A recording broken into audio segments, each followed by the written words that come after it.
Hello, I'm Neil Whelan and welcome to the first Wesleyan podcast of 2022. In this episode, we hear from Gareth Stainsby, one of the Wesleyan Financial Services Specialist Financial Advisors looking after dentists. He's talking to Laura Weaver about NHS dentistry in Scotland and the key considerations for dentists looking for change in 2022.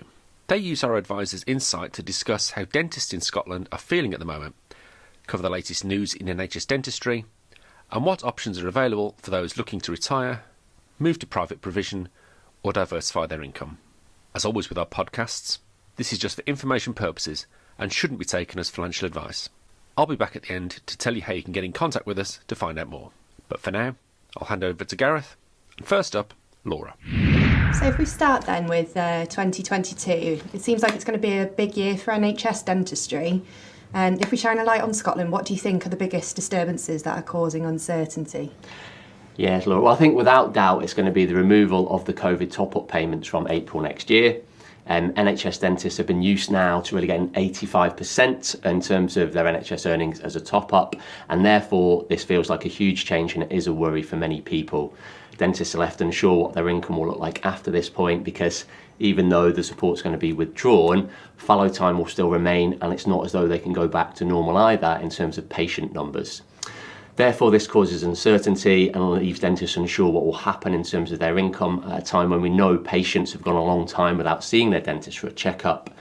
Recent Public Health Scotland figures show that 75% treatment drop has occurred, and dentists I spend time with feel it will take them years to catch up, which is without doubt a really difficult time for them.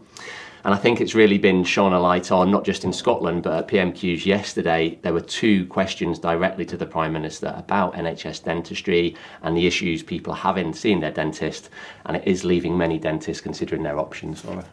It's an awful lot to deal with. What do you think dentists will be considering, or what might they want to consider if they're struggling in the NHS at the moment? So a few things. I think depending on age, if they're old enough, to be honest, a lot of my dentists are considering retiring. They're certainly leading to more of them to consider that. Obviously, this then leads to considerations for them personally, which obviously we can help with, because once you're thinking, am I going to retire and can I retire? It's all about understanding that you're able to and what their NHS pension is going to do for them. And we can obviously help with that, help them produce some accurate forecasts of what they might receive. Also, if they're getting a lump sum, we can help around investment options for that. And finally, if it's a principal and a practice sale is involved, there's obviously going to be a sum of money coming in. Now, for those dentists that aren't old enough, that's clearly not an option. So another thing dentists are doing more is perhaps looking at going more into private work. So I do see more in my practices looking at this, ranging from mixed practices, increasing the ratio of private work that they're doing, all the way through to perhaps some practices considering a full NHS conversion and moving wholly from NHS to private dentistry. Why are they doing this? Well, it's an option because it puts the dentist more in control of their earnings, but it clearly leads to a lot of other considerations which we will come on to. You've then got the option to diversify. Some dentists aren't yet going back to 5 full days, so what it leaves is they're maybe doing 3 days in general practice. I've got some that are doing a couple of days maybe in a hospital post, so directly NHS trust employed.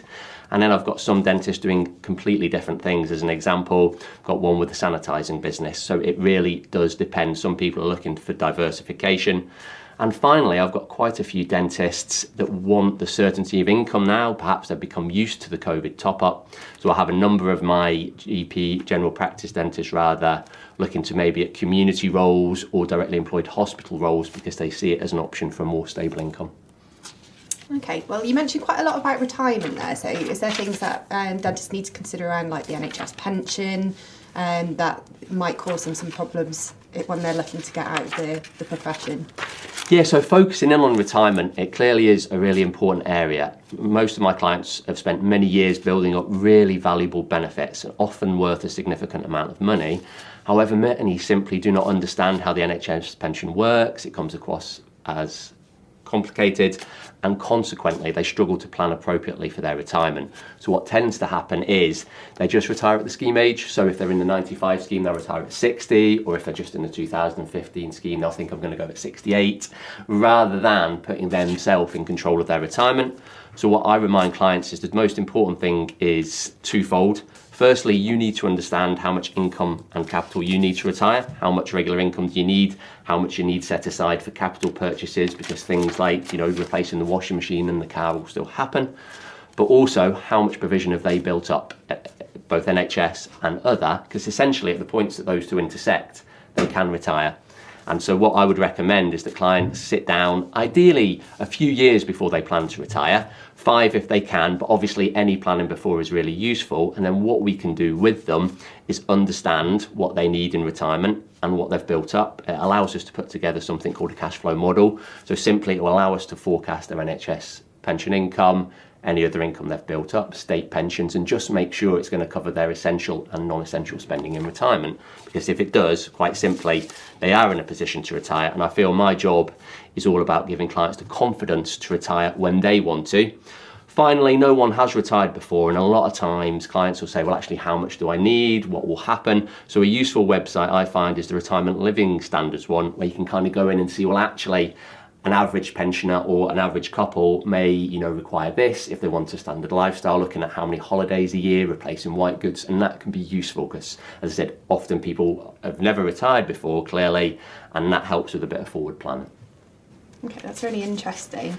So if we kind of look a bit back at private dentistry then, do you have any suggestions for where NHS dentists need to start, maybe for both principals and associates that might be looking to go into that industry? Yes, so I think essentially if you've got someone that's going more into private dentistry, clearly they're going to go through a fundamental change. So I would say that any client that's either done that recently or is looking at that, it would definitely make sense to sit down with someone from Wesleyan just to chat that through, because what's going to happen is there's probably been a change of income level, pension benefits, therefore it's essential that a client understands what they're going to build up now, but also potentially what benefits they've lost by moving away from NHS dentistry. So perhaps the pension, there's some life cover there as well, and we can help with that. Also, as part of Wesleyan, remember, practice plan is also part of the group. So if you are moving more towards private, some practices will just do it on a pay-as-you-go basis for patients, whereas actually for many dentists implementing a plan can be really useful. And actually during the coronavirus pandemic, the patients paying for plans, the numbers really held up, and it was a real help for private dentistry. So definitely I would say come to us and we can help in a number of ways, because clearly anyone doing this is going through a lot of changes. And the final thing I would say is, they've got a lot on their minds, but what we can help them do is break it down. So the analogy I use for clients is a bit like a course of treatment, as they would do with their patient. So we'll prioritise everything they've got on and deal with it in order, because clearly you can't do everything at once. Yeah, no, that does make sense. And then I guess if we finally go into kind of more of the diversification then, so if I'm a dentist, what can I be doing to make sure that my money is working as hard as it can be? So that's a really good question, and I think that's it. People are so busy working, it's hard to find time for them to focus on their finances. And if I look at my dentist, whether it's between an associate and a principal, they've got career earnings of potentially £2.5 to £5 million. Obviously not all of this should ideally be spent as it comes in, and therefore it's really important that people start to put some away for their future. Now this could be for a future, dream home for themselves, it could be to help children through university or their first property, or it could be for their retirement. And one trap many people fall into because they're so busy is leaving too much money in cash. What happens is you need obviously cash for an emergency fund and tax, obviously if you're self-employed, but after that, if you're leaving cash untouched for some time, inflation's going to really start to erode the value of that. It's going to run at about 4% next year. So I can help clients build really robust saving plans to allow them to move some of their regular earnings into flexible pots for their future. And also remember, not everyone will necessarily want to invest. There are options for property, and again at Wesleyan we are acting as mortgage brokers, and I can help my clients build buy-to-let property portfolios as well, because some dentists will look at that. So lots of areas we can help with that, Laura. Okay, and then any last sort of golden nuggets to share? I do have two actually. So the first one is, just come and sit down with a financial consultant and have a review, because I think most of my clients will find that really worthwhile. Why is that? I think most people build up piecemeal, bit by bit through their lifetime, a bit of financial protection here, maybe an investment there. Very rarely do they take a step back and sit down and look at everything, and a full review with a financial consultant allows them to do that, see everything, and also get advice on it. And finally, another important thing is a lot of stuff everyone does in life is built to what I call plan A, so that we'll live a healthy life, we'll work well, earn well and retire when we want to.